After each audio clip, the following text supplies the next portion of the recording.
Class వాళ్ళకి ఉద్యోగాలు వస్తాయని నమ్మకం వచ్చింది ఇప్పుడు ఇది పెట్టింది ఎందుకు భయపడుతూ ఇంట్లో కూర్చోవద్దండి మీకు కూడా ప్రపంచంలో అవకాశం ఉంది అనేది పెట్టిందిరా ఉద్యోగం కొడతారా కొట్టరా ఎలా అనిపిస్తుంది ఇక్కడ జాబ్ మేళ పెట్టడం ఇది ఇంతకు ముందు ఎప్పుడు ఇట్లా పెట్టలేదన్న ఇంకా ఆపర్చునిటీ మాత్రం ఫీల్ అవుతున్నా ఇన్ని కంపెనీస్ ఇక్కడికి వచ్చినాయంటే చాలా మందికి నిరుద్యోగులకి ఉపాధిగా అవకాశం చాలా దొరికే అవకాశం ఉంది EC bank of Baroda and SBI దాంట్లో కూడా అటెండ్ చేసినాను సార్. ఇంత చిన్న టౌన్ లో ఇన్ని వేకెన్సీస్ వస్తాయని ఎక్స్పెక్ట్ చేయలేదు. నేనైతే 4 కంపెనీస్కి అటెండ్ అయినా అన్న. ఎన్ని కంపెనీస్ ఉన్నాయన్న దగ్గర దగ్గర 60 అబౌవ్ ఉన్నాయి. ఎన్ని జాబ్స్ ఉన్నాయి మేడం 6,000.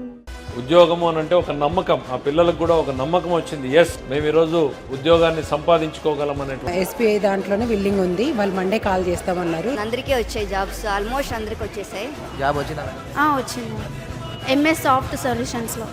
3 అటెండ్ చేసినాను. వాళ్ళు ఫోన్ చేస్తున్నారు, ఒకటి వచ్చి జాబ్ లెటర్ ఇస్తున్నారు, దానికోసం వెయిటింగ్ చేస్తాను. Really I feel very proud my self ఎందుకంటే ట్రాన్స్జెండర్స్ కూడా ఇట్లా ఇందులో అవకాశం కల్పించడం అనేది రియలీ కాన్ బిలీవ్ ఇట్. కాకపోతే నేను ఇప్పుడు ఫేస్ చేసినందువల్ల నాకు చాలా హ్యాపీగా ఉంది. అటెండ్ అయినా ఇప్పుడే అయిపోయింది. వచ్చిందా మరి వచ్చింది. ఎంత శాలరీ ఎంత తీసుకోండి 21. ఊరుకుంటే కింగ్ నాయప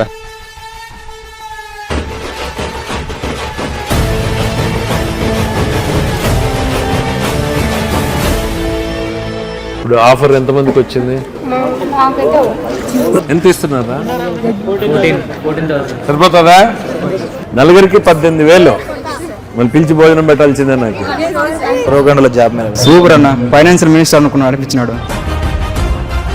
వాళ్ళు వచ్చినా రాకపోయినా డోంట్ గెట్ డిసప్పాయింటెడ్ నెక్స్ట్ మళ్ళా ఇంటర్వ్యూలు తెప్పిస్తారు లేదమ్మా మీ సత్తా అది నాదేం లేదు.